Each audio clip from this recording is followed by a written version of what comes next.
Welcome to the J. Scott Outdoors podcast. Today we have my friend Russ Jacoby of MossBackAZ, Arizona on the line. Russ, how you doing? Excellent, Jay. Thanks for having me on today.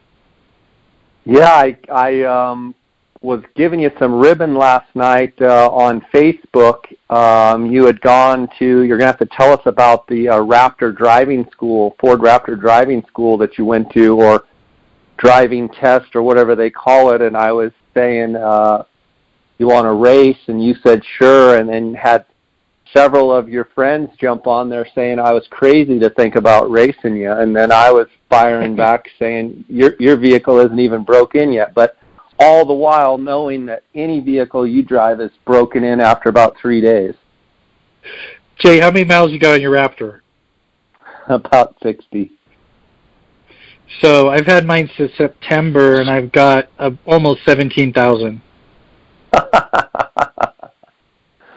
That's awesome. Tell me about the school that you went to, and I saw some pictures of it. It looked awesome. Where was it, and tell me about it. So it's the Ford Performance Raptor Assault course, and it's in Utah. And the facility that you start out at is got a couple names. Some people call it Miller Motorsports Speedway, Utah Motorsports Complex, but it's just outside of Salt Lake. And you show up. It comes with your Raptor when you purchase your Raptor. And the school is the type of class where you got to realize a wide cross-section of Americana is showing up there. So we had one student that was in the class from Connecticut that literally had never had his truck on a dirt road. And we had someone there that had raced in the Baja 1000. And you've got everything in between. So the class is designed for an expert to take and become more familiar with their Raptor and the capabilities of the Raptor.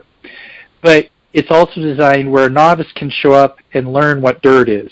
So it's pretty cool that they can take such a wide cross-section and provide something for everybody. For sure. It looked like you had a really good time. Was that a one-day deal, or how did that go down? So you start off the night before with a welcome dinner, and there's a lot of orientation, and they cover some of the basics that first night. But mainly you get to figure out how the class is going to work.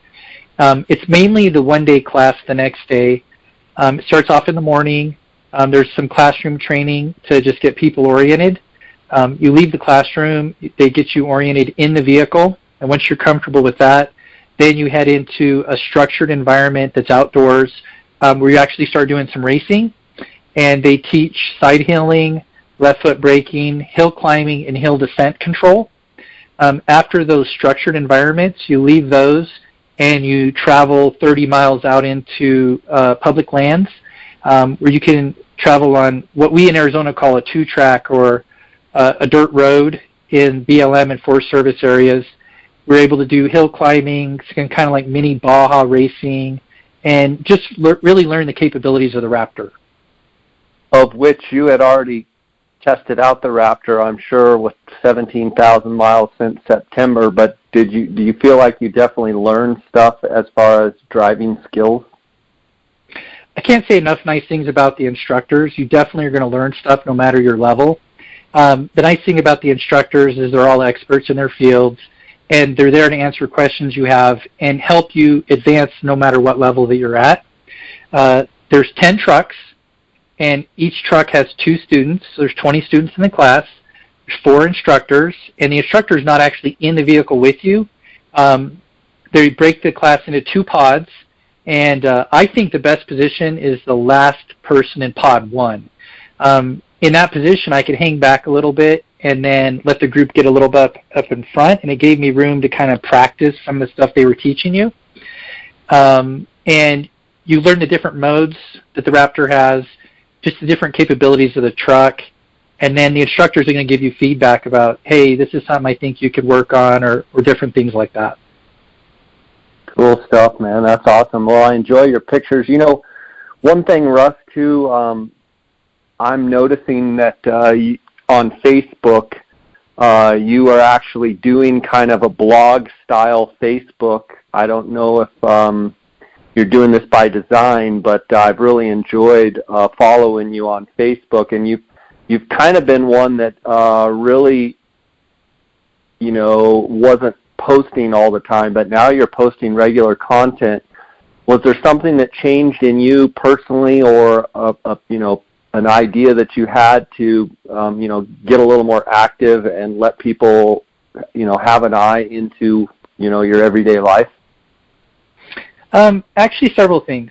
So my time is important to me with my family. I do have a full-time day job, but then I also am full-time guide and outfitter. And it gets to be to the point where I just can't keep up. And I've brought on helpers. I divest anything I can to other people, but there's only so much of my time available. And I find myself saying the same things over and over again. So Facebook is so popular, it's a way that I can communicate to a broad audience and get some of my personal time back.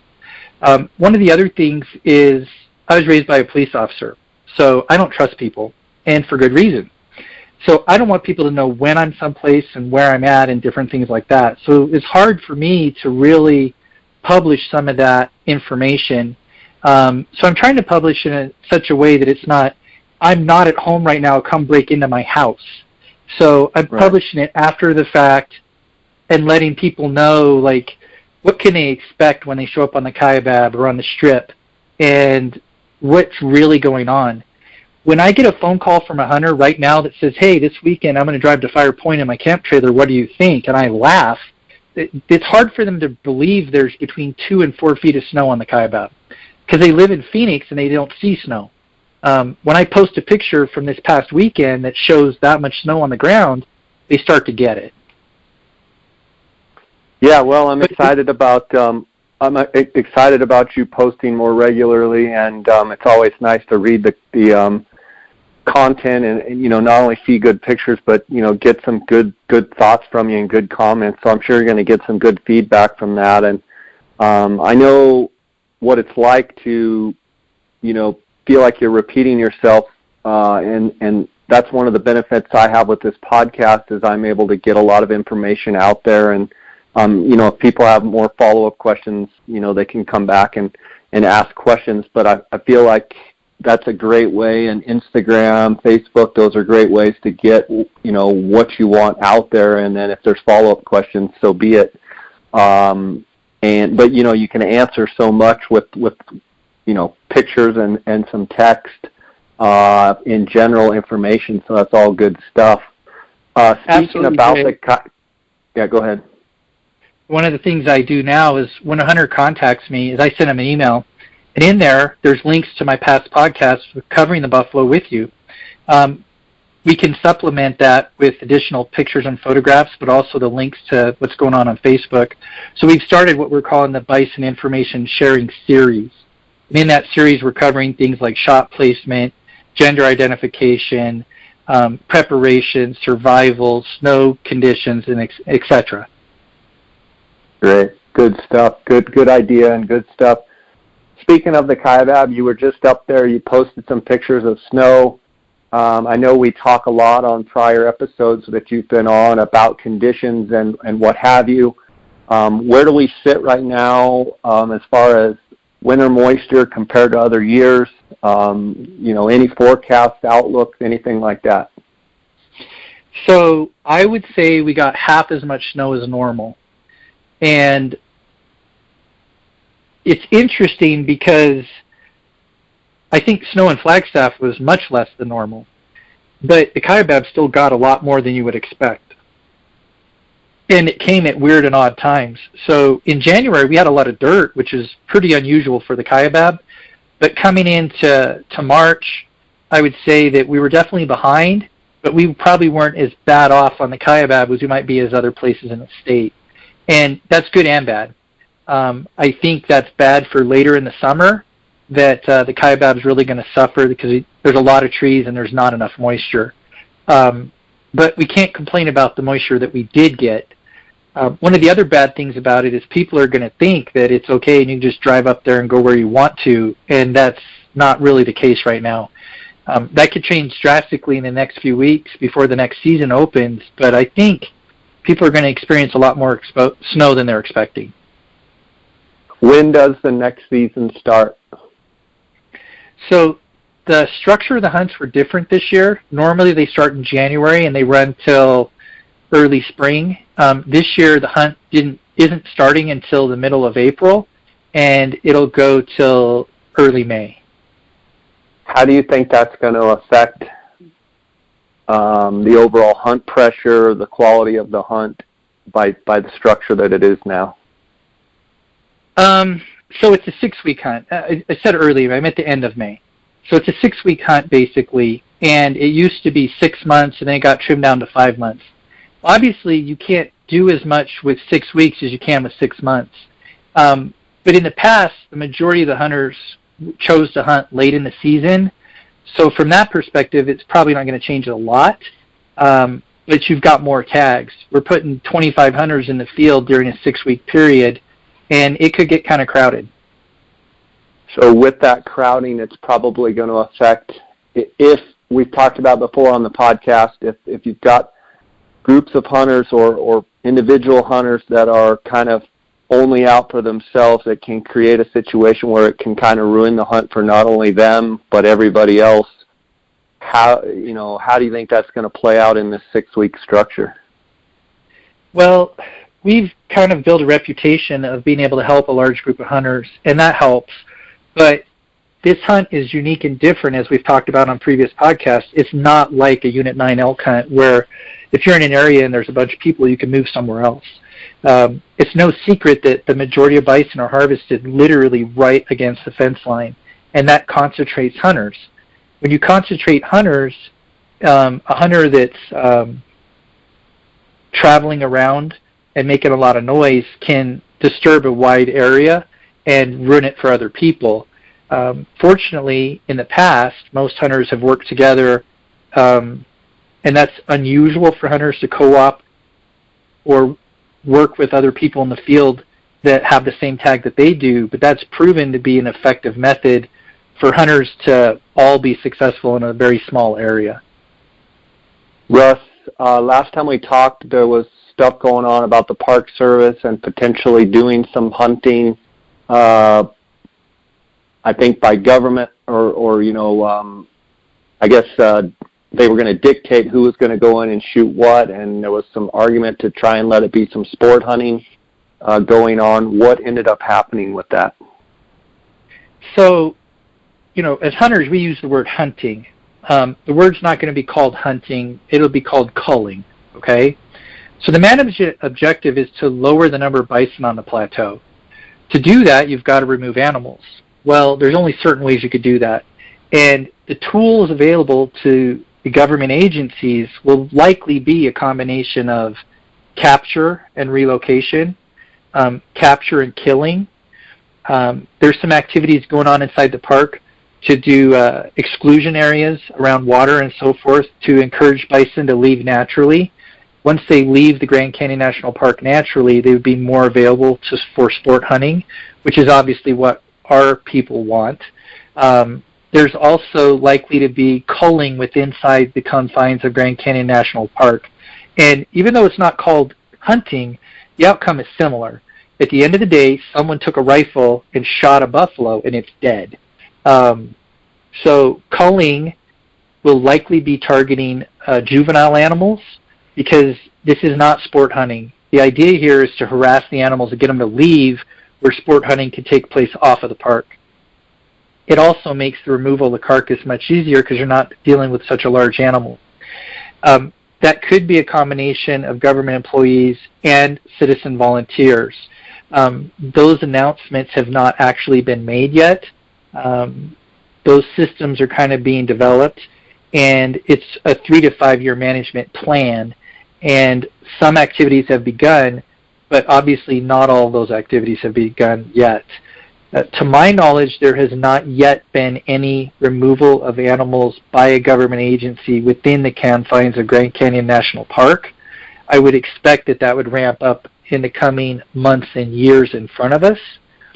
And the activities that have taken place thus far, to my knowledge, have been confined to the beginning of exclusion fences around water sources. Why in the world wouldn't they just allow hunters to go in there, even if it was, under watchful eye or something like that, and just harvest some of those buffalo? Well, Jay, a reasonable, intelligent person feels exactly like you do. But if you've watched the news lately, you realize that America is not just reasonable, intelligent people. We have members of our society that eat laundry soap. And when you have that going on, that's why. The wildlife conservation model in North America should involve sport hunting. It's a proven effective program, and I think we're seeing the effects of that not being followed in certain countries in Africa. Where you have sport hunting practiced, things like elephants and rhinoceroses can live, and that renewable resource can be harvested, and the funds generated by those activities pay to protect and conserve those animals. Where you don't have those programs, you either have drastic overpopulation or just the opposite, decimation and destruction of entire species because there's no programs in place to protect those animals. Now, our detractors will come along and say we're full of it, but the facts are properly managed sport hunting is a good thing for wildlife. The Grand Canyon National Park is a perfect example. It's not properly managed sport hunting, and it's a mess. If there was properly managed sport hunting in the Grand Canyon National Park, we wouldn't be having these problems. But our current laws and rules and regulations don't allow that. With all that being said, do you honestly see them ever allowing sport hunting, or let's just call it hunting, in the national parks? Do I think it'll happen? No. Do I think it should happen? Yeah. But, I never thought the guy in the Oval Office today would be in the office. I wanted him to be there because it's better than the alternative. But, I think we're seeing all kinds of crazy new things happen. And the current program doesn't work. A different program is desperately needed. But politics caused by our binary political parties have polarized people so far that we can't seem to come together on issues and compromise for a common good. A good example would be bison hunting. You've got on the right hunters that insist on being able to hunt, and on the left tree huggers, or whatever term we want to use, that insist on not hunting. Well, middle ground would be proper sport hunting to remove the excess animals. But unless those two sides can come together in the middle and figure out how for that program to work, it can never happen. Is it quite honestly that the possibility will be that the government will just go in and shoot, 100 buffalo or whatever the number is, just shoot them and leave them, and at that point, no one's happy. The hunters aren't happy. The people on the left aren't happy because they don't want the animals to die, but they're going to just go and kill them anyway, and then the meat is not even going to be harvested, and it's just going to go to waste. Isn't that a potential of what's going to happen? It certainly could happen. Now, we're being told that won't happen. They're saying they're going to utilize the carcasses. But certainly we want the carcasses to be utilized. But think about it. We're going to pay a government person to go solve a problem for us, when instead we could be generating a revenue stream through sport hunting, and someone that chooses to participate in those activities could have a great experience. And so what's actually going to happen, I think it's going to be a combination of a bunch of different things. You and I come from a hunting perspective, but if we leave that perspective for just a minute, and Jay, I'm going to anoint you president of the Grand Canyon National Park. And Jay, no matter what action you take, someone's going to hate you. Someone's going to be upset with you.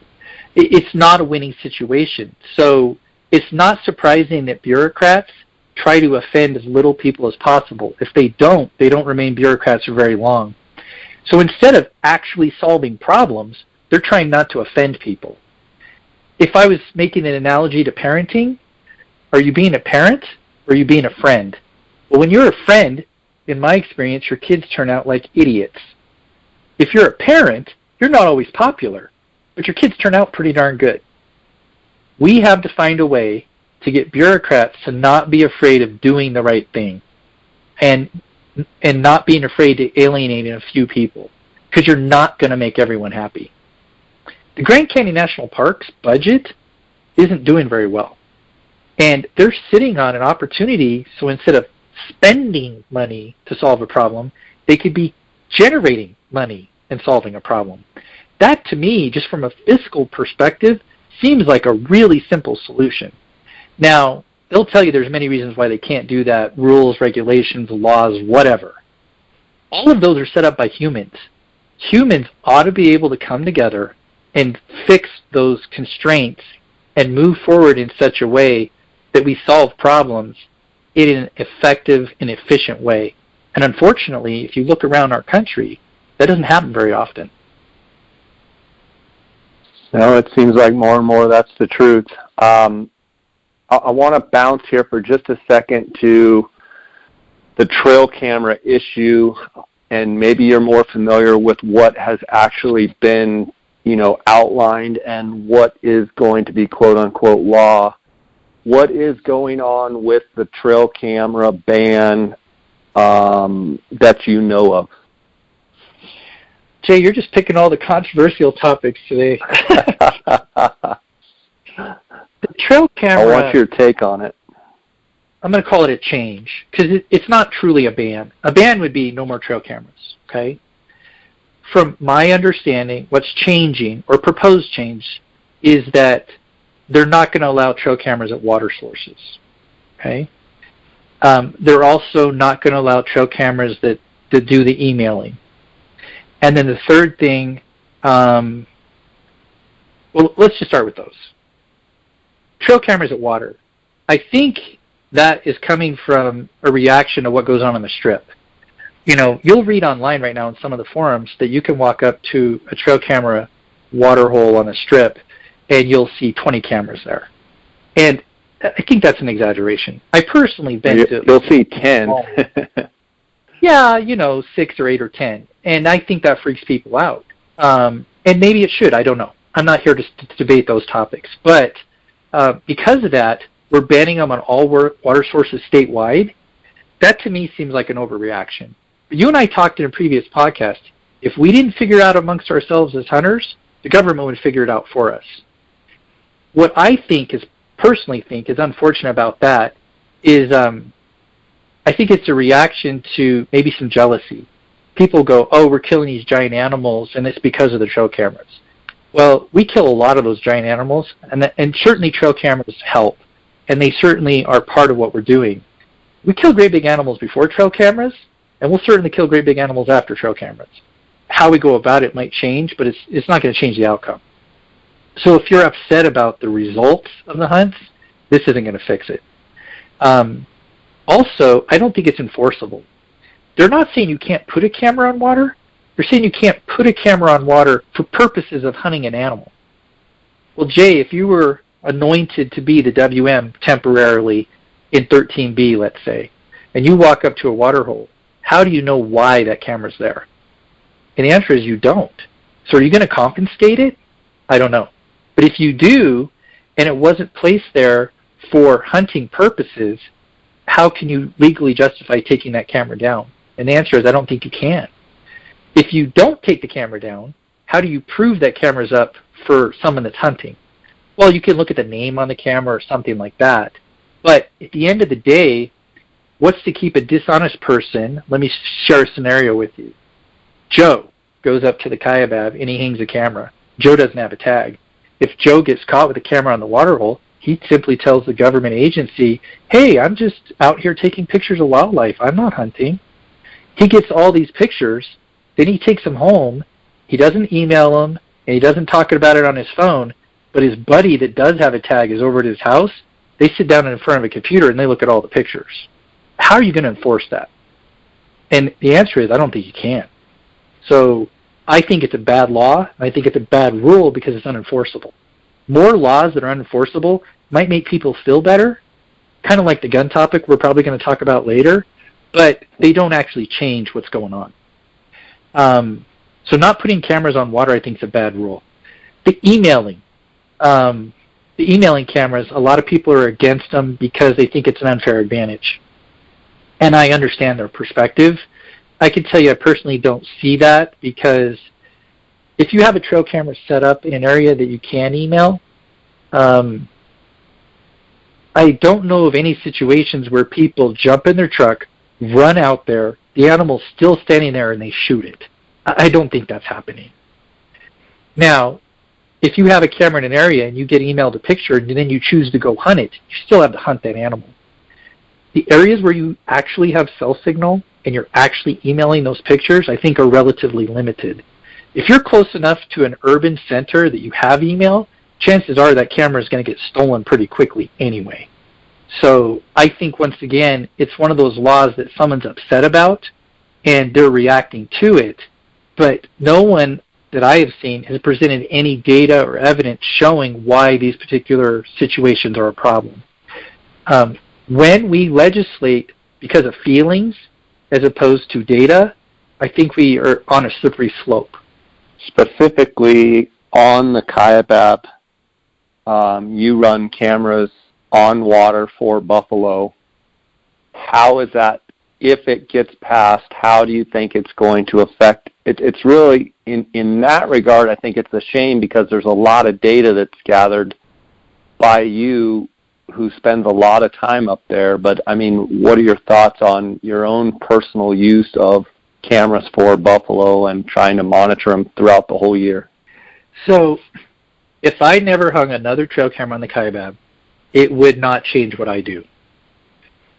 Certainly trail cameras are a fun part of what we do, and they help my hunters believe what I tell them.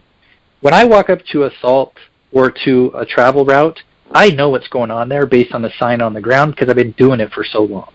Okay? And I can honestly say this not because of my belief, but because of data. In the past, there have been hunts where I've pulled every camera off the plateau. And why did I do that? Well, archery deer hunt's a good example. There's so many people in the field messing with cameras, I didn't want to take the risk of getting half my cameras stolen, so I just took them all down. If you look at the data, the outcome of those hunts, they were no different than the data of the hunts where I had cameras up. The difference is, when I walk up to a salt or a blind or one of these water holes that we're hunting, and I tell the hunter there's a giant bull or there's a cow hitting this tank, and I can show them a picture of it, they understand it in a different way than if I just tell them what's going on. And the other thing, as you've pointed out, is the data. Like, I may know there's a big buffalo hitting this tank, but I don't know which one it is if I don't have a camera there. If I have a camera there, I can start to tell which specific animal it is. And my data does get shared with the government agencies. In the past, that's part of where they got their numbers of how many animals there are in the forest. And in the future, that's going to change. Now, will the agency go post their own cameras and gather that data themselves? I'm not sure. But we're changing from a situation where a properly involved sportsman like myself is providing something free of charge to the government agency, moving into a situation to get that information in the future. It's going to cost them money to do that. And it's not like they have extra money in their budget now. So from that perspective, I think it's a bad law, but I don't think it's going to change what we do. That brings up another topic that's kind of similar that frustrates me to no end, and that's with the new thing about desert sheep, and I guess Rocky, all the sheep for that matter. You used to be able to get the survey data of, photos of the rams, of the ewes that they saw in the aerial, aerial photos. Used to be able to get data from, they mark all the points of where they see the sheep with GPS locations, age class of rams, and classification of rams. And now, as of last year, and maybe even the year before, I'm trying to think, but they're not allowing that anymore. It's super frustrating to me from my perspective, and whether I'm a guide or an outfitter, let's just say I'm not, let's just say I'm a general hunter, I've waited my whole life to draw this tag, in a lot of units, sheep can be very, very difficult to find, and they want hunters. They say they want hunters to harvest the oldest, most mature animals, but now they're not going to give us any of the data as to where, the whereabouts of the animals in the survey. They do most of their surveys in October, and most of the hunts are not till December.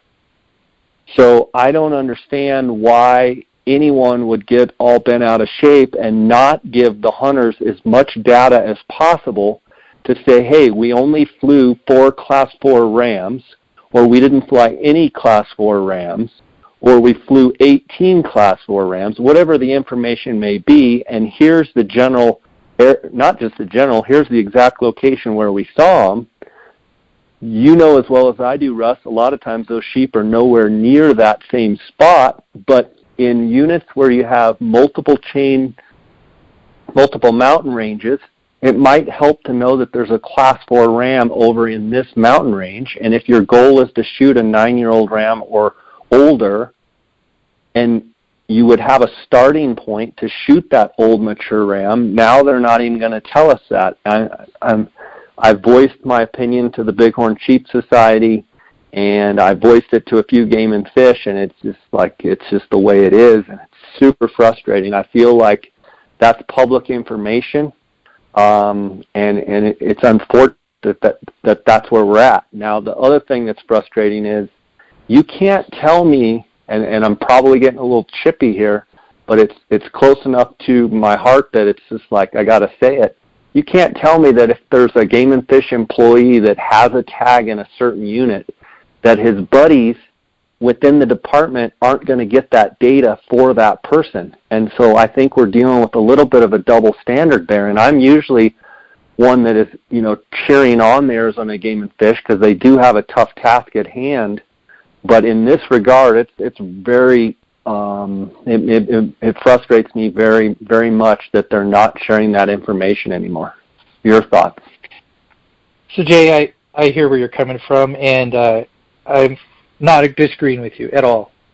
I think it's unfortunate because I've heard the same sentiment from several other people that I think have contributed a lot to Game and Fish in the future, and their reaction from those hunters is like, screw them. I'm sick and tired of them taking, I'm done. And that's unfortunate because that hurts all of us. It would be really nice if we could work as a group. But I would like to talk a couple points that you made there, specifically, why are these things happening? And I think what we see is one person that gets on the commission isn't okay with something. They just fundamentally, personally, are against trail cameras or against sharing flying data or whatever the task may be. And so they want it outlawed, and they make it their personal agenda to outlaw that. The unfortunate thing about that situation is all future generations are affected by that one person's feelings. Now, is that one person's feelings right or wrong? It doesn't matter. It's one person's feelings. But what will happen in our society linked on the internet is they'll get a group of people behind them that agree with that point of view, and they'll have another group of people that don't agree with it. And then they fight. Hunters shouldn't be fighting amongst ourselves. We got enemies out there that we should be worried about, like the lion ban for hunting in Arizona. We should be worried about that. Instead, hunters are worried about trail cameras. Well, the last person we should be fighting about our hunting rights is our own government agency. Are you freaking kidding me? So, I think instead of getting upset, the best that we can do in our society is, in a structured way, make a logical agreement why it's a bad idea. In the case of trail cameras, outlawing them is a bad idea because it's not based on scientific data. If the department presented data showing trail cameras cause this bad impact, I think they would get people on board with it. Instead, they're saying we don't want them here, and they've created an enemy. The flying data is no different.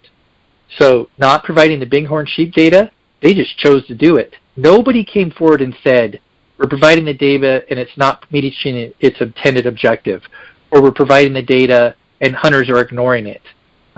They just don't want to do it, so they're not going to do it anymore. And that's bad. That's the wrong reason to do it. It's not based on science. It's emotionally based management instead of scientifically based management. it goes against the North American conservation model. It's a bad thing. In your case, go ahead.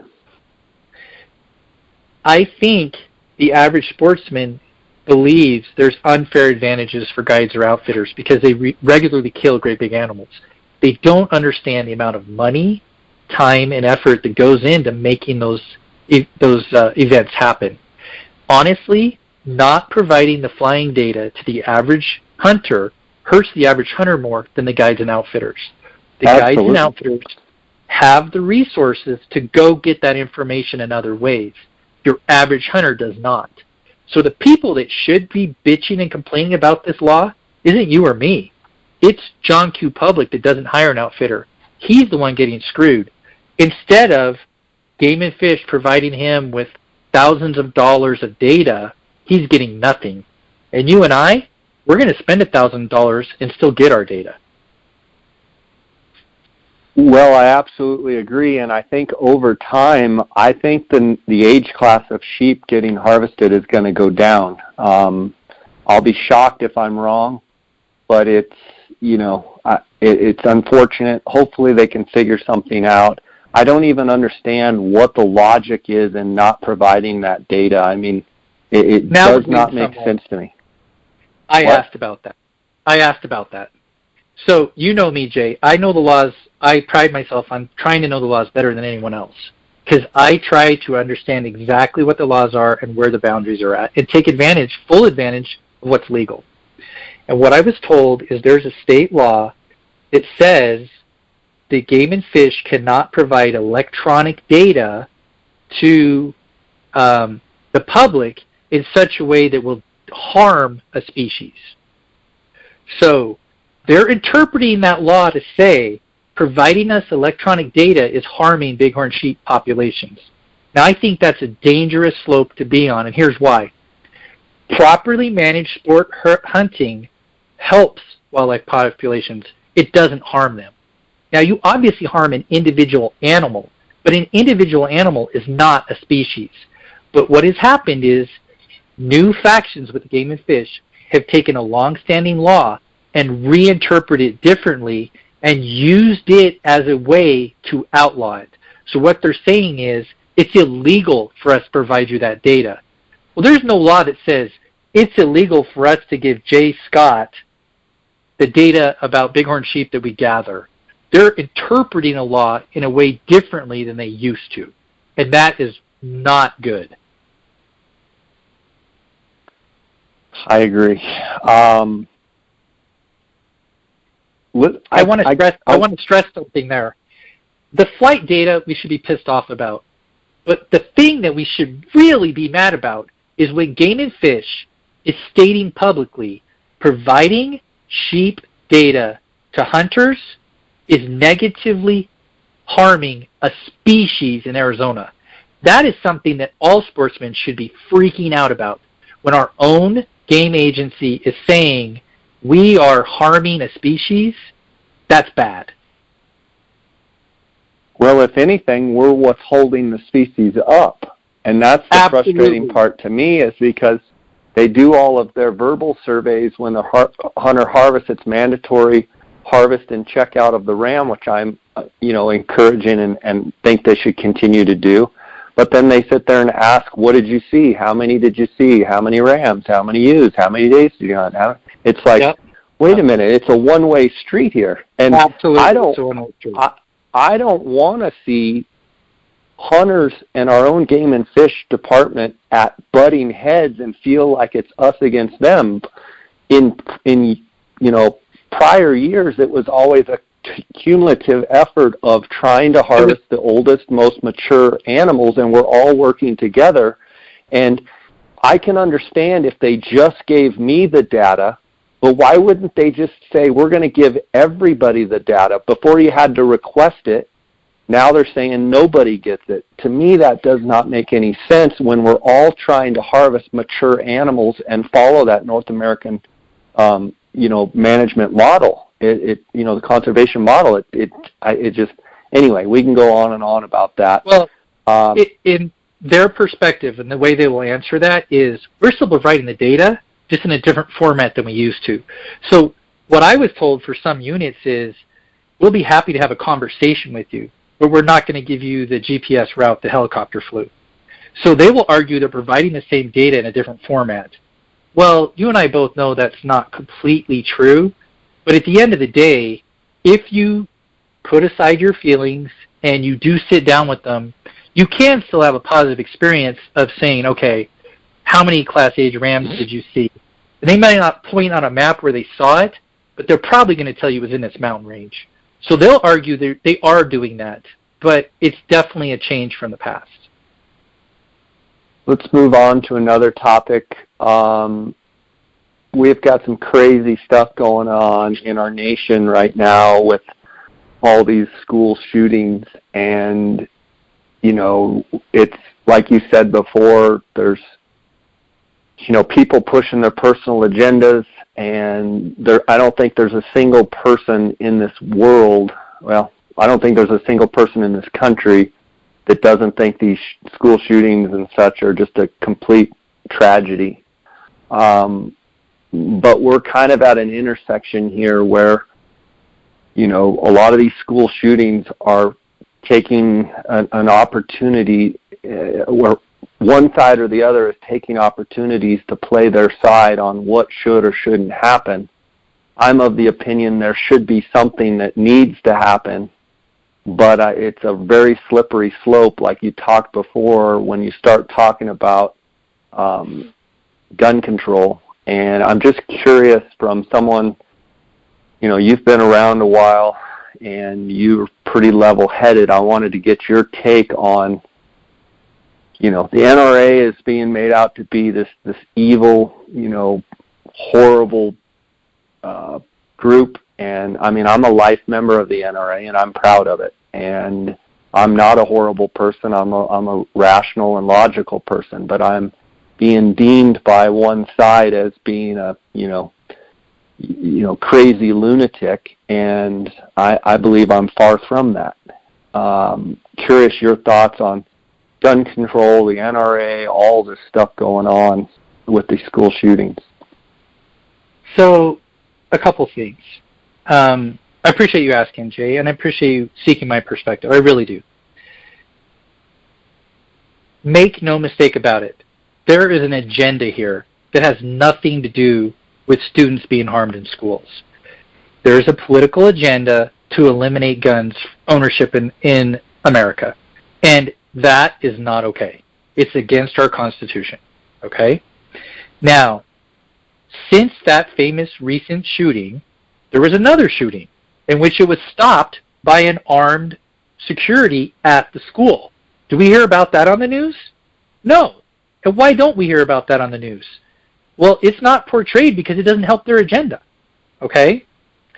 But a couple things here.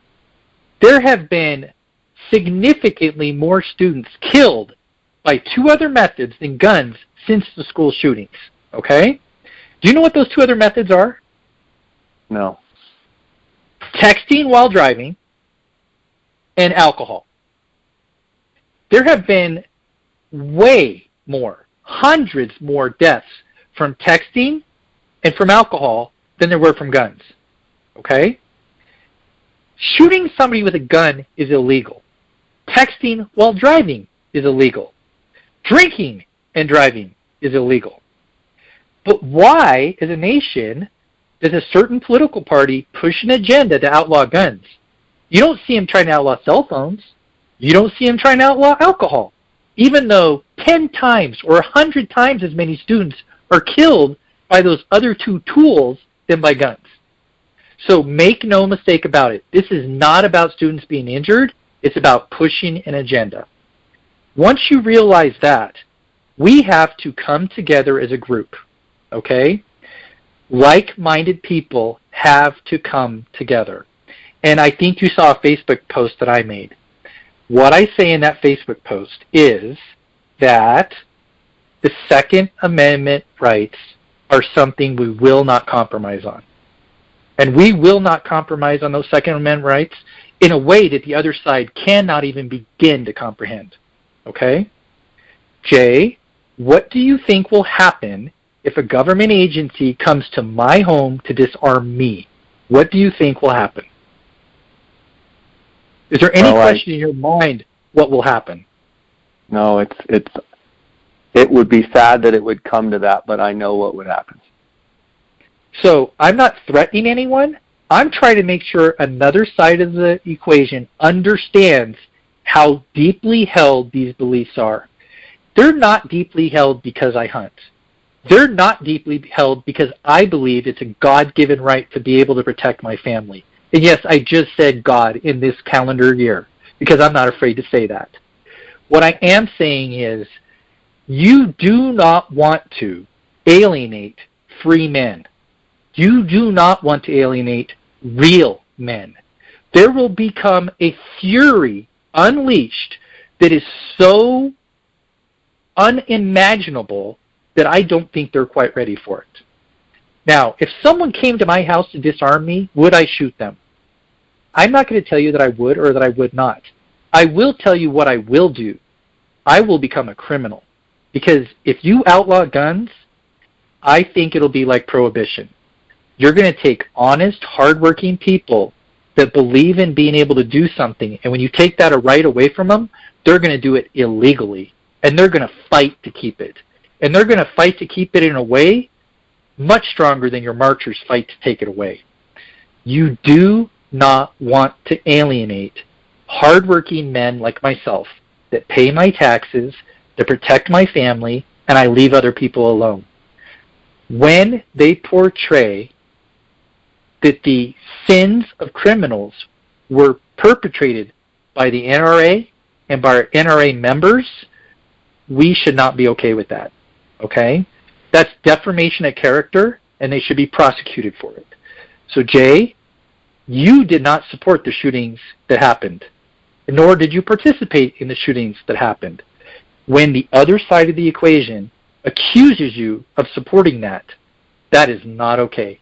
That is an attack on your character, and it is completely unacceptable. Now, if we want to sit down and have a debate of how we protect students, let's do that.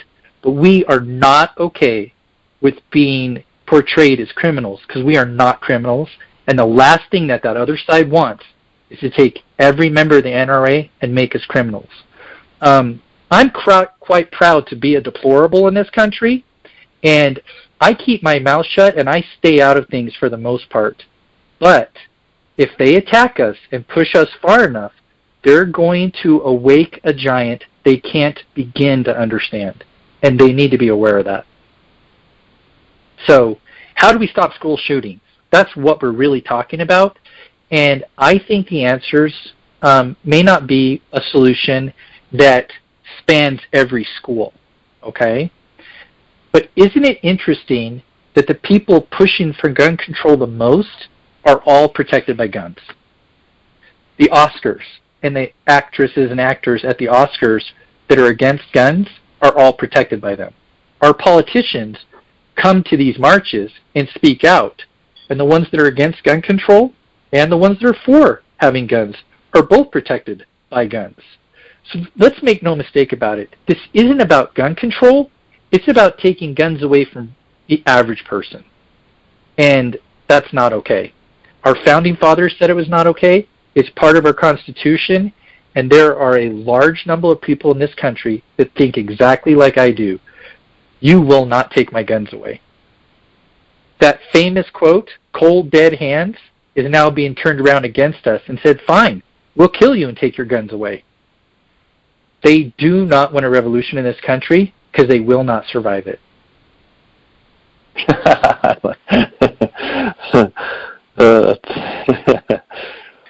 So, Jay, I don't want to threaten anybody, but they thought 6 guys with box cutters on an airplane were a problem. What do you think will happen when you literally turn around loose thousands of educated, motivated people like myself? How much disruption can I cause in our society if you alienate me far enough? Seriously, come on. No, I mean, it's a good point. I think the thing that I have a hard time with that I don't understand is how we've gotten so far to where we're at now as far as it seems to me as those... We haven't. What we have is a media telling us we've gotten so far. If you actually get out there and you did a poll in this country of how many people support guns and how many people are against guns, the vocal minority saying that they're against guns are the ones getting the airtime. With that school shooting, how many equal minutes did the other side get supporting guns? The answer is none. Every speech, every march, every newscast is about getting rid of them. Where are all of the newscasts about keeping them? Yeah, the people are there, they just don't get covered. So it's not like me and my 100 friends are the only ones on the planet that still want guns. You know, there's a crap ton of people in this country that understand guns aren't there for hunting. Guns, they're used for that, but that's not why they're there. Guns aren't there solely for any one specific purpose. The main reason that our founding fathers included them was for government tyranny. If you look at history, when you disarm societies, you have what happened in Germany. You have what happened in other communist countries. And if you don't think that that can't happen here, you're an idiot. And I did use the I word. Well, I think it's kind of interesting when you look across the country in some of the most strictest gun law states and cities. Why are they all the ones with the highest crime rate? Well, we all know why, Jay. But, you know, the other side of the aisle will say, well, if we didn't have guns anywhere, they wouldn't be able to get guns. And that's ridiculous. I think there was a news report recently of knives being used to commit murders in other countries. Okay? The tool is not the problem. It's the behavior of the criminal that's the problem. Now, can you kill people faster with a gun than you can with a knife? The answer is it really depends on the situation. Police officers are taught that a perpetrator can run 21 feet and stab them faster than they can draw and shoot them. Okay?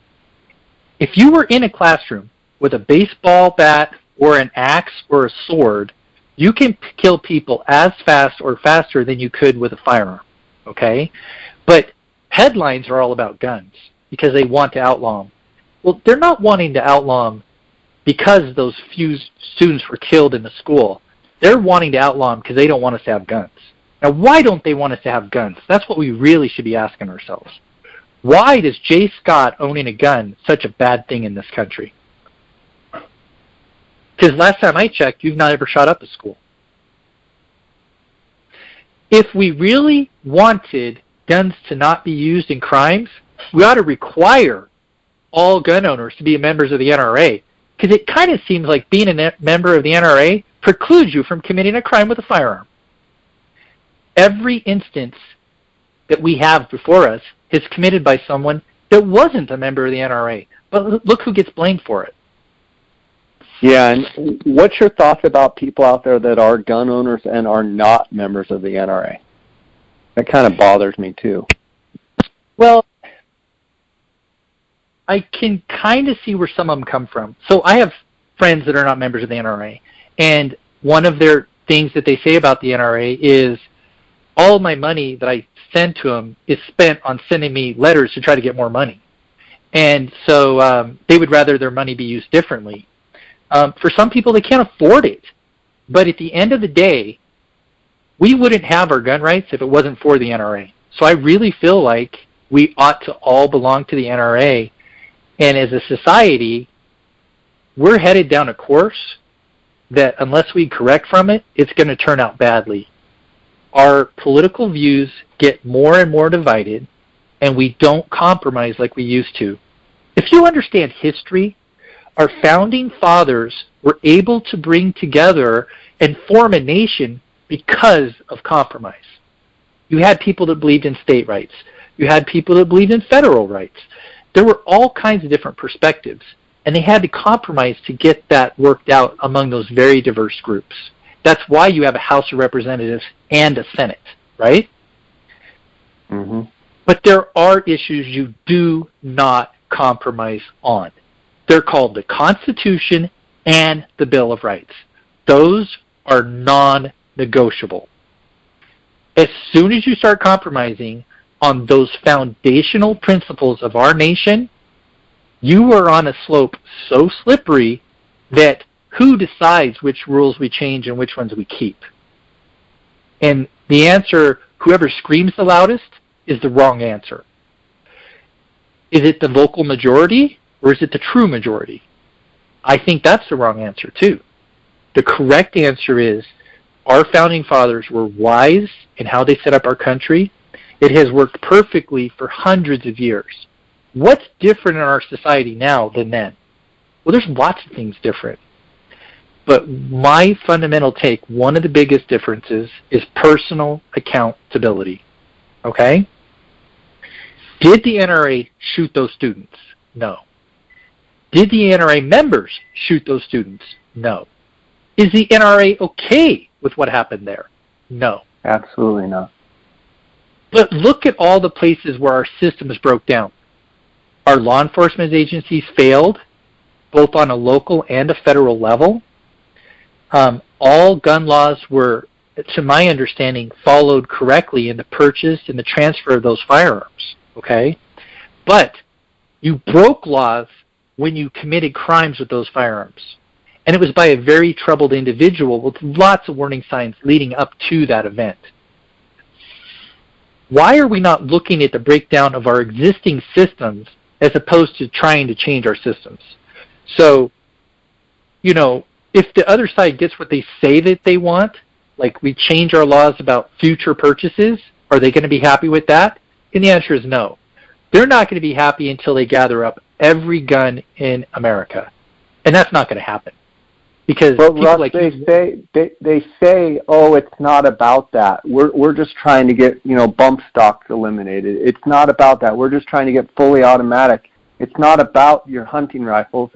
And that's what they say. But the reality is, I would say there's a far majority on one side that wants to get rid of all guns, and they're not going to rest until they do.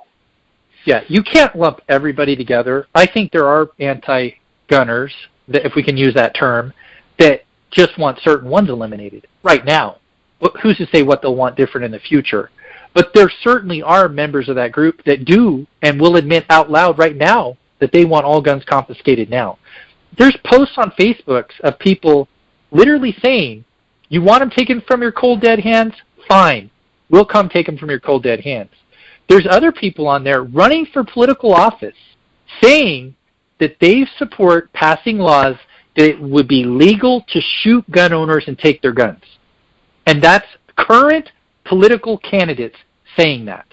So anyone on the other side that says we're being paranoid is wrong.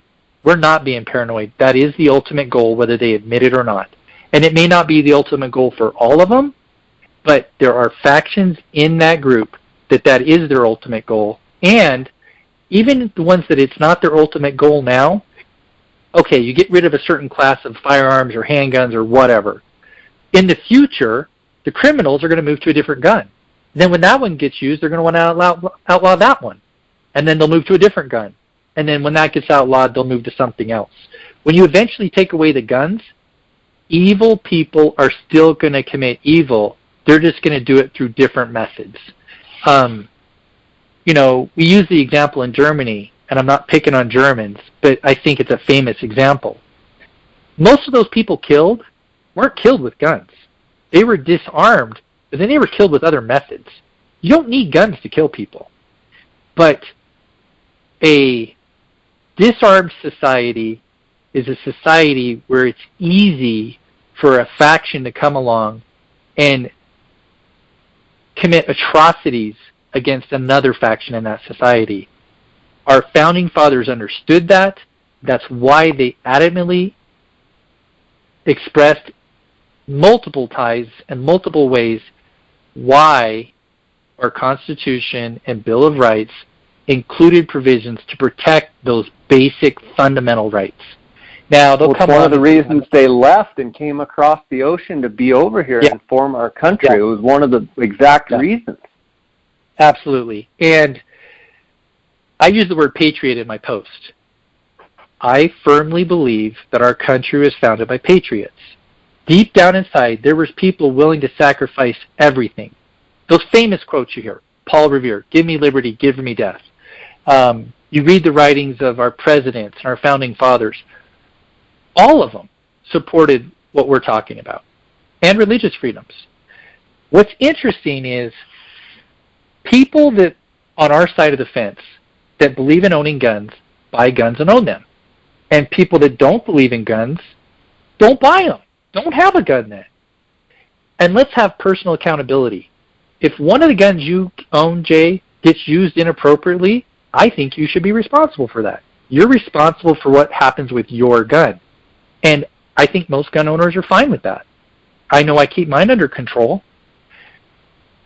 What a problem comes in is when a faction uses this as an agenda to accomplish their goals, which we haven't talked about. Why would you want to disarm a society if it's not for trying to protect students? Because that's clearly not what it's about. Why would you want to disarm a society? You want control over that society. If we relinquish control of our society, we are no longer free men. And I, for one, will never, ever, ever relinquish control. And what's interesting is how many people feel that same way. Even I think you're right. That little twit that's on CNN every day. Look what happened when they gave him a clear backpack and an ID. What happened? His personal freedoms were violated, and he's not okay with it. Well, the fact that his boundaries for personal freedoms and mine are different doesn't change the fact. Don't tread on me. Stay off my personal freedoms. If this is about student safety, then let's start with the big hitters. Let's start with doing something about alcohol, and let's start doing something about texting and driving. If you really cared about students, you would focus on where the most students are dying. But we're not focused on that. We're focused on trying to get rid of guns. Well, if you're really focused on student safety, maybe we should compare the most two recent shootings.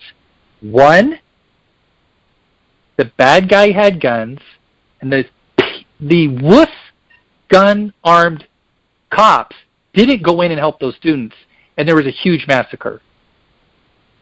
A week or two later, there's another school shooting. A patriot hero, armed, showed up, took out the shooter. If anything, what we have in front of us is that guns save lives. They don't cost lives. Now, a criminal can use them to take lives, but if you take the tool away, they'll do the same thing in another way. If it's actually about protecting students, let's have that discussion. If it's about gun control and disarming the populace, then let's have that discussion. But let's stop accusing law-abiding citizens of causing these crimes. Because, Jay, you didn't cause these crimes. The NRA did not cause these crimes.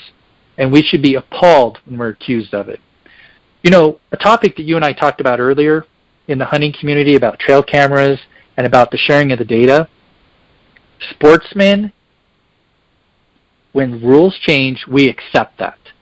And I think we need to stop doing that. In our country, the way you fight back, unfortunately, has to do with lawsuits. What do you think would happen, Jay, if like-minded people got together and started suing our government when they take our rights away about things like trail cameras and getting the data about flying? We didn't go to court and fight and argue about it. We bitch and complain for a little while, and then we give up and we go back to work. We need to start suing people and changing these things the way the other side of the equation does, okay? When the NRA is attacked and accused of these things, I believe they ought to start filing lawsuits against the people that slandered them. If you start prosecuting those people and harming them financially, then they would be more careful in the words that they choose. You have the freedom of speech, but the freedom of speech is talking about the government. The freedom of speech does not give you the right to say dishonest and untruths about another person or another entity. it's called defamation of character, and we have laws against that in this country. But for the most part, on our side of the aisle, we're too polite to step up and defend ourselves in those ways. And I think we need to stop doing that. I would love, for one, to see the NRA sue that little twit on TV for all of the untruths that he shared about the NRA. Wouldn't that make some front page news?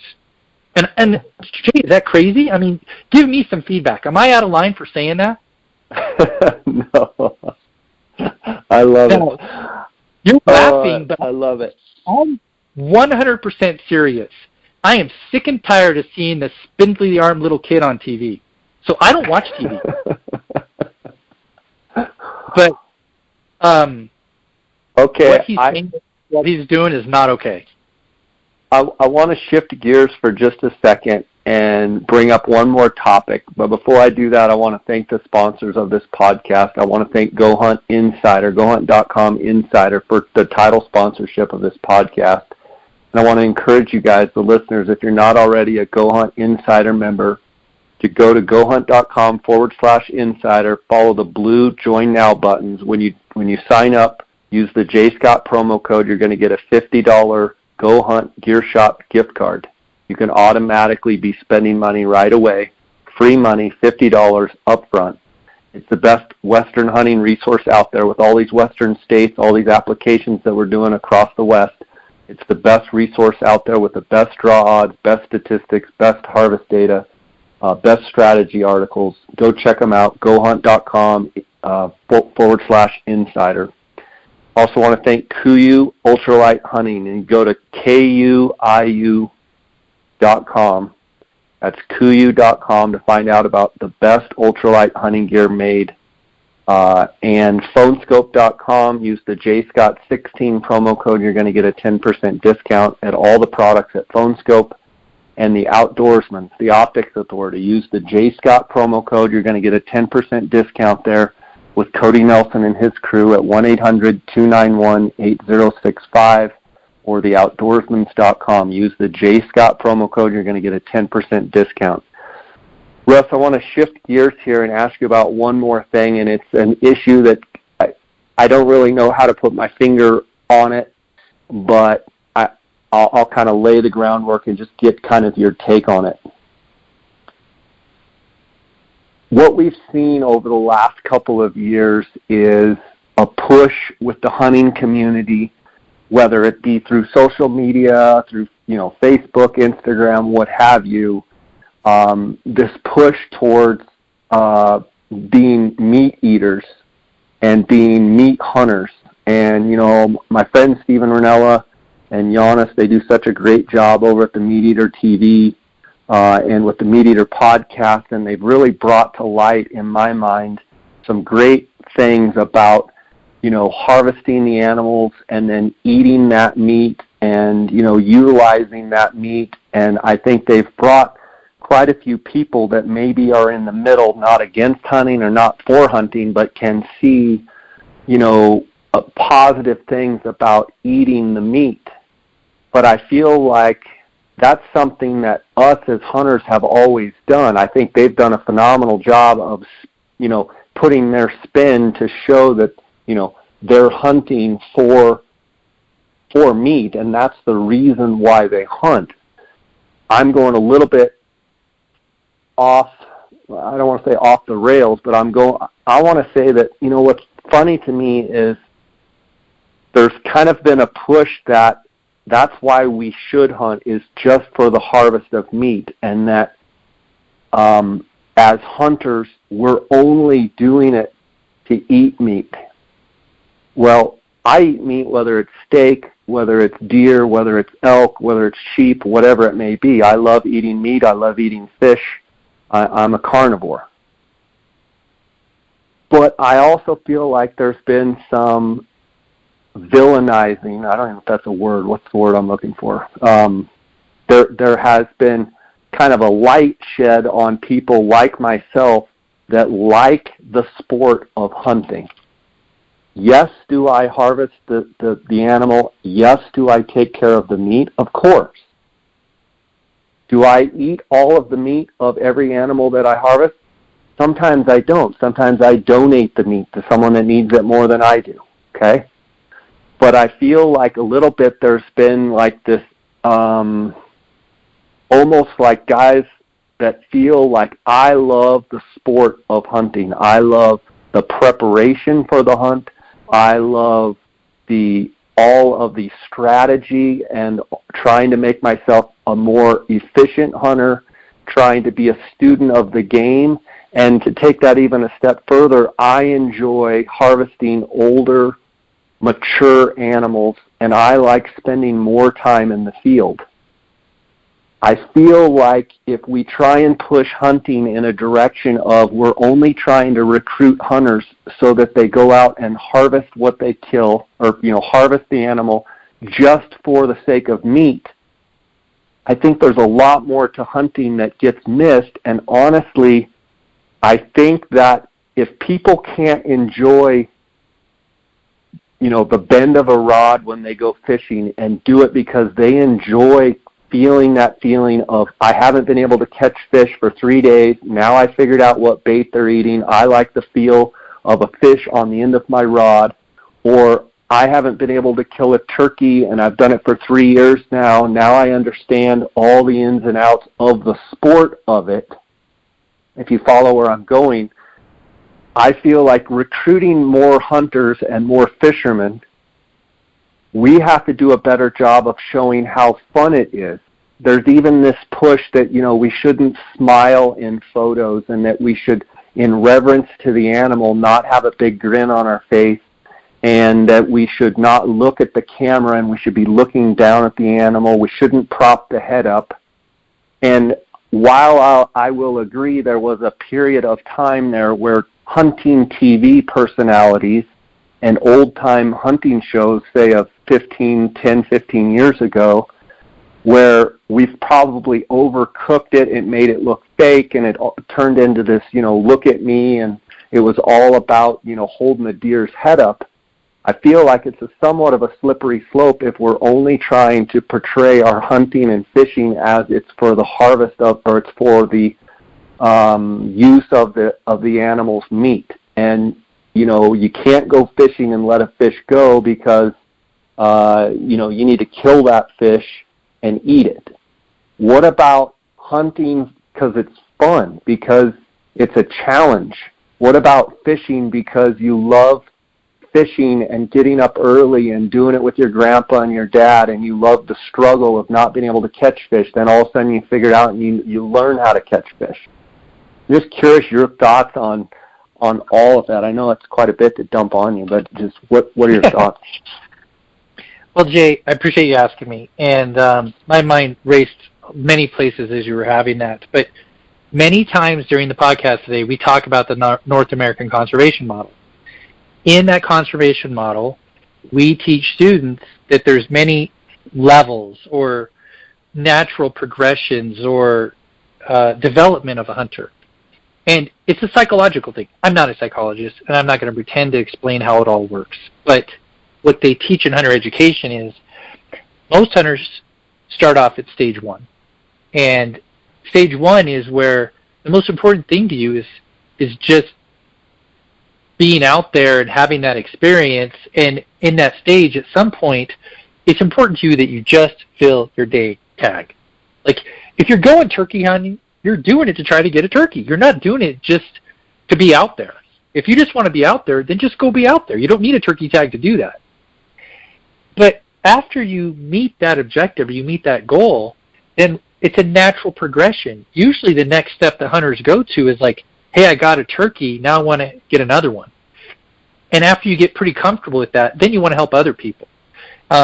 And then as you progress through the development stages of a hunter, those natural development stages, you reach categories where it's just not as challenging, and helping other people is fun for you, but you want to take it to the next level. And for most people, they then start looking at more primitive ways of harvesting that animal.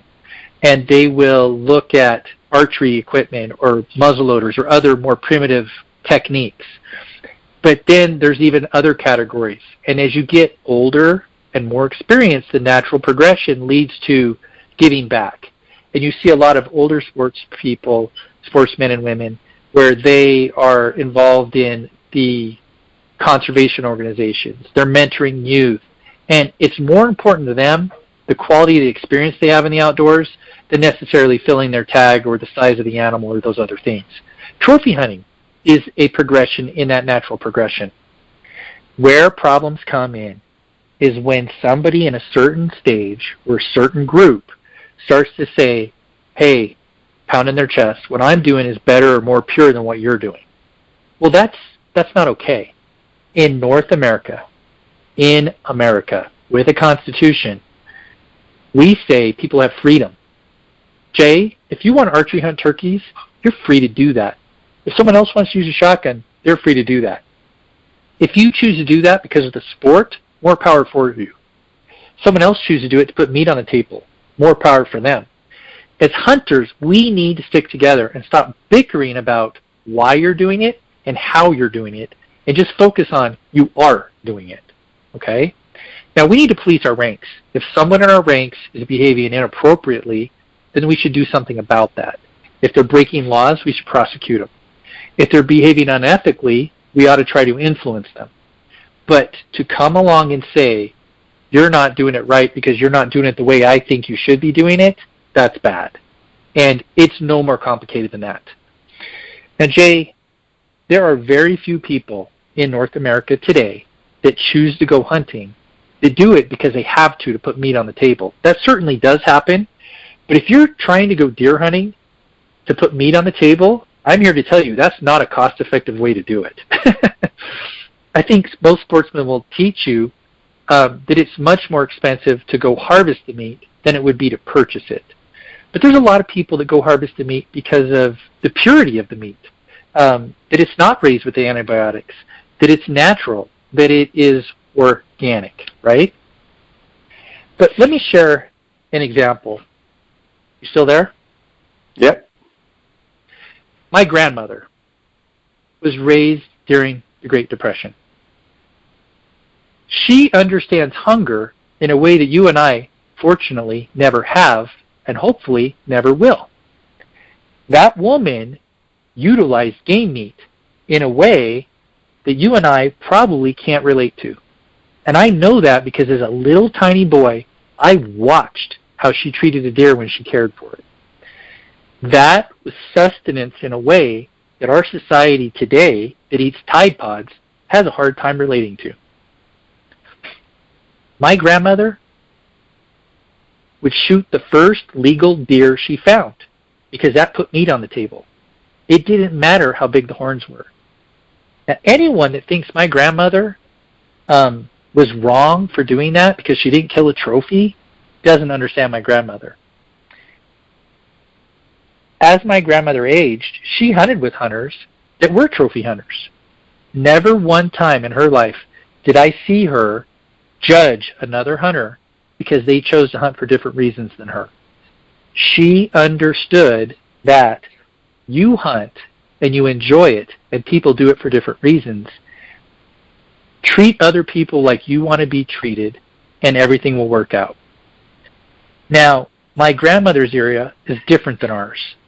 When she was alive, for most of her life, you could buy a deer tag over the counter and go hunt. There's not enough opportunities to go around, and the management of the herd has changed to where now it's a draw cycle. And there are hunts that you can get drawn for every year, and there's hunts that it takes 30 years of applying to finally accrue enough preference points to draw. Which one of those two experiences is more pure?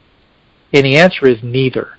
They're both valued for the person that's having and choosing to have that experience. Isn't it wonderful that we live in a nation where such a diverse group of people can choose which of those hunting experiences they want? I also think you can understand these points and perspectives and challenges and opportunities if you understand my grandmother's perspective on fishing, okay? Catch and release fishing did not exist when my grandmother was alive.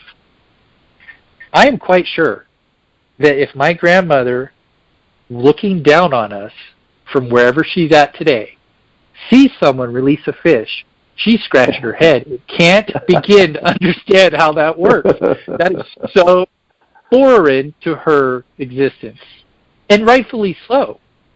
They caught fish to eat them. They certainly had fun doing it, and it was an enjoyable outdoor experience as a family. They didn't have Facebook. They didn't have YouTube. Hell, she didn't have a television. She was a character, and my love of hunting is down deep in my bones because of my ancestors. My grandmother would turn over in her grave if she saw you release a big old fat trout, Jay. She would not understand.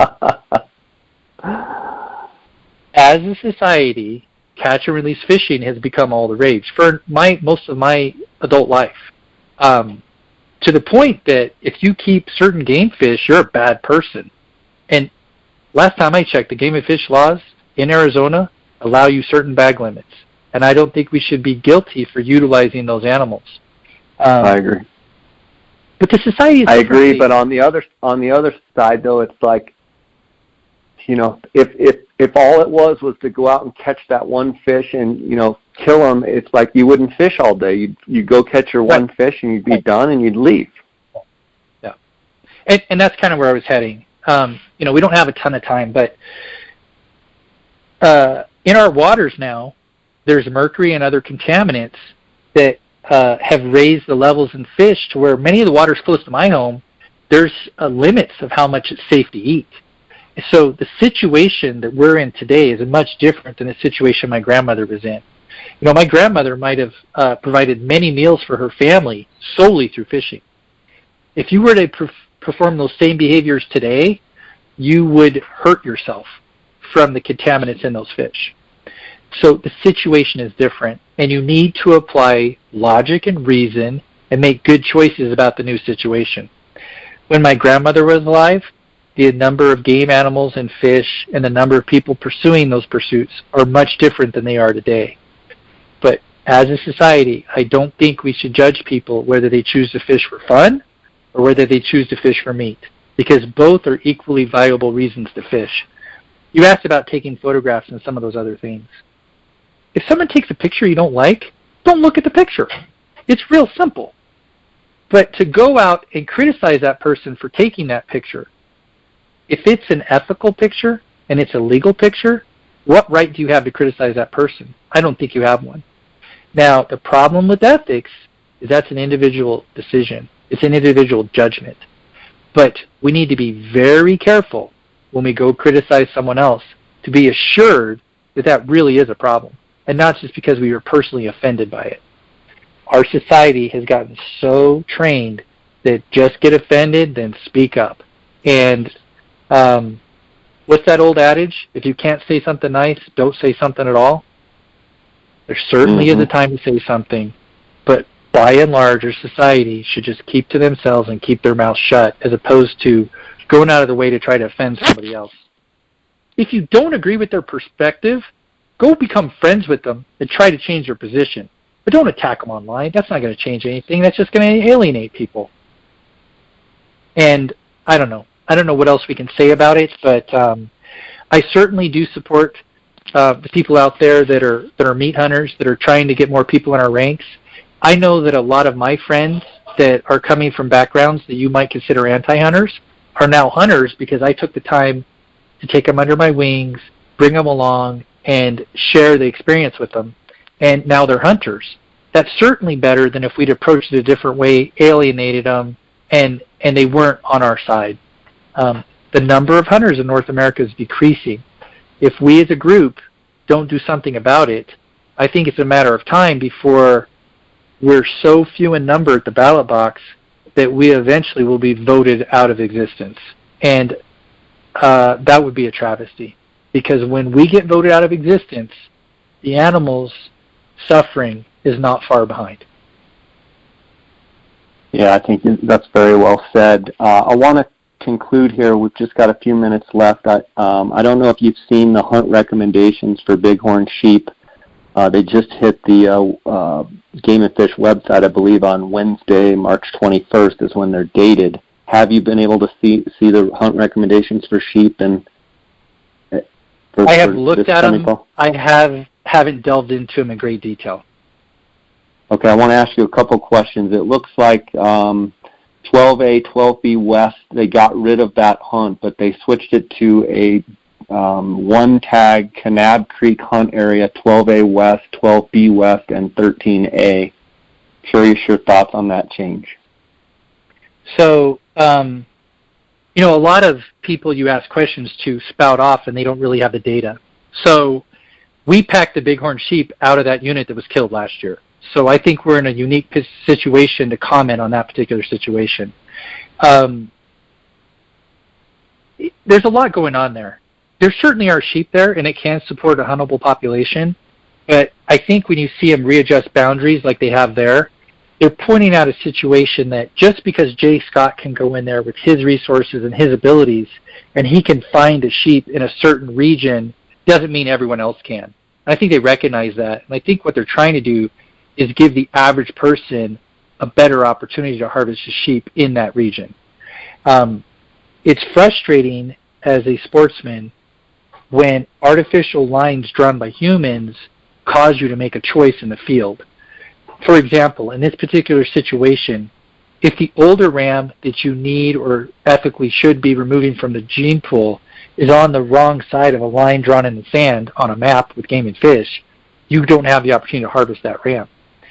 By them changing the hunt boundary, you now have that opportunity that either if you can't find a sheep, you have a different region to look, or if you're a more accomplished ethical sportsman that is able to find an older ram on the other side of the canyon, you now can hunt the other side of the canyon.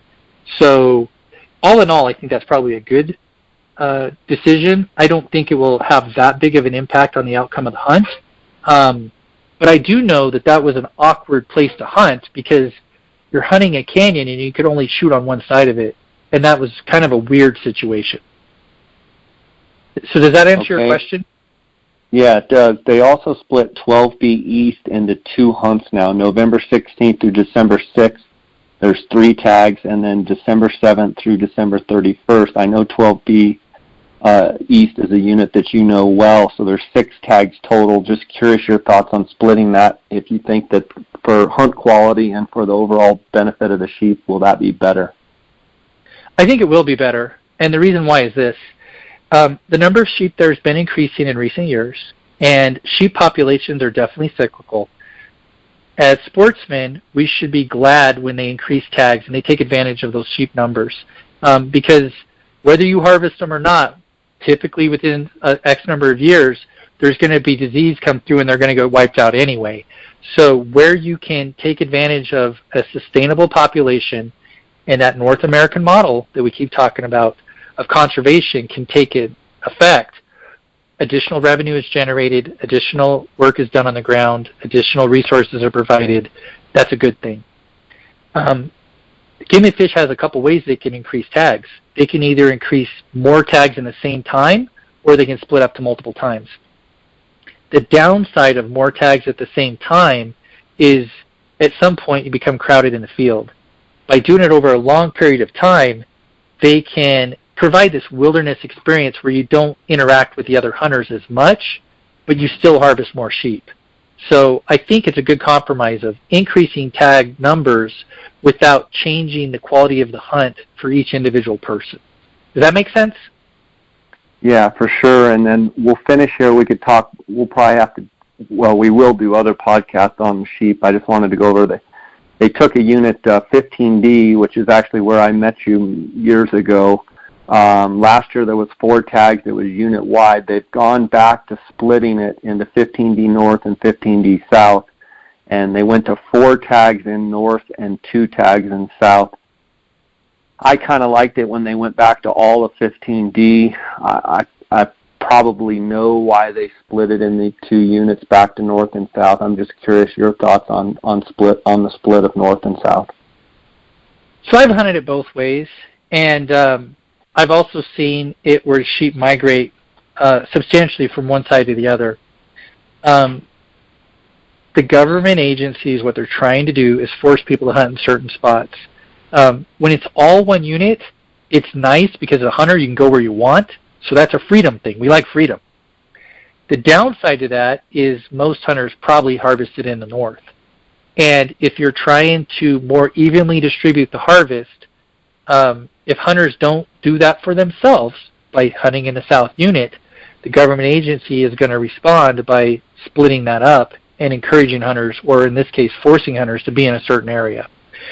If you believe that they're honestly trying to manage the game animals and remove them from a certain area or take advantage of an event in a certain area, like in this case, the disease that's in that unit, there's going to be sheep in the south half that are going to die because of the disease. Harvesting those animals is taking advantage of that resource that would otherwise be lost. If hunters aren't going to do that on their own, the only way they can create that situation is with the change in the regulations that you're seeing. So for an individual freedom, it's a bad thing. From a holistic view of the sheep herd, it's probably a good thing. Sportsmen don't have to apply for that unit, and they certainly have their choice of which side they apply for. Now, you and I both know we've killed some great sheep in the north half, and we've killed some tremendous sheep in the south half. In drought years, the north half is probably a lot better than the south half, which is probably why you see the sheep numbers split the way that they are. I think it'd be great if you could hunt the whole thing, but realistically, the only way they're going to harvest some of those sheep in a drought year in the southern half is probably push hunters that direction. So, yeah, good point. I don't know. Does that help? Good point. Yeah, absolutely. Russ, we've covered a ton of ground tonight. I really appreciate you coming on and talking with us, giving you a chance if you have any concluding thoughts or anything else you'd like to say, and let people know how they can get a hold of you too. Okay. Well, Jay, I want to say I really appreciate you having me on here. Doing the podcast with you is something I look forward to, and it's always a great time to catch up. We get a little animated at times, especially today, covering some of these controversial topics. Don't want to offend anyone, but I do hope it gets people thinking and talking about the issues. More importantly, let's get out there and vote, because if we don't, it's going to turn out badly for us. We really need to, if it makes it to the ballot, vote against the lion hunting ban in Arizona. And with these midterm elections coming up, get out there and vote in such a way that it's going to support our religious beliefs and our freedoms that we all know and love. So I appreciate you doing this, getting the word out to people. Want to continue to congratulate you on the success of your podcast. I think it's just awesome how many followers you have. I know so many people reach out to me and go, man, that Jay Scott is just awesome. I really appreciate what he does, and it's really made a difference for me. So I know hunters that say they're almost in tears. I didn't harvest an elk until I heard this tidbit on Jay Scott's podcast. So you are making a difference on the ground with real people out there trying to do the right thing in the field, and I applaud that. So congratulations, Jay. Thank you, buddy. I'll give you two ways to get a hold of me, and I think Jay will put this in the podcast as well. My cell phone number is area code 928-814-9622. I do my best to always return phone calls. If you reach out to me and I don't pick up, I'm probably in the woods with poor signal. Leave me a message and I'll get back to you. If I don't call you back, I didn't get the message. Despite having smartphones, once in a while when I'm in the woods, those messages get lost in cyberspace and never make their way through. I always call people back. If you didn't hear from me, I didn't get the message. Please call again. And then my email. It's Coyote, C-O-Y-O-T-E, Rustler, R-U-S-T-L-E-R, @gmail.com. And I welcome the emails. I know that when we've covered air rifles and other topics in the past, it's always cool to see what part of the globe I get an email from asking questions about a specific topic. And I always know that those came from the Jay Scott podcast. So, Jay, thank you for having me on. I really appreciate being one of your guests. I consider it to be an honor. I look forward to hunting with you this year and also getting to do the podcast again in the future. So thank you, Jay. Sounds great, buddy. God bless. We'll catch you later. Bye. Thank you. Bye.